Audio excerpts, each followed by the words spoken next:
Hello everyone, good morning. Brush করে আজ সকাল সকাল চলে গেছিলাম ছাদে। অনেক দিন হয়ে গেছে গাছগুলোর সেভাবে যত্ন নেওয়া হচ্ছিল না, তাই আজ ডালপালাগুলোকে একটু কেটে দেবো। এবছর প্রথম আমার ছাদ বাগানে এই বেলি গাছটাকে এনেছিলাম এবং 2-3 মাসের মধ্যে আমাকে প্রচুর ফুল দিয়েছে, তাই ওটারও একটু ডালপালা কেটে দিচ্ছি যাতে আবারও নতুন করে কুড়ি আসে। তারপর নিচে এসে ব্রেকফাস্ট করে আমার কিছু কাজ ছিল, সেগুলো কমপ্লিট করে চলে গেছিলাম স্নান করতে। স্নান সেরে বসলাম স্টুডেন্টের প্রজেক্ট নিয়ে।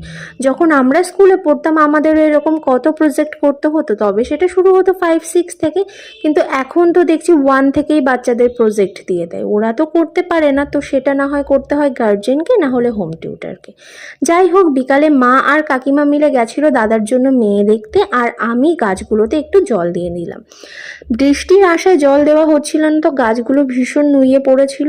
তারপর সন্ধ্যাবেলায় মাহিকাকে নিয়েই সময় কেটে যায়। তো আজকের মতো এই পর্যন্তই। ভিডিওটা ভালো লাগলে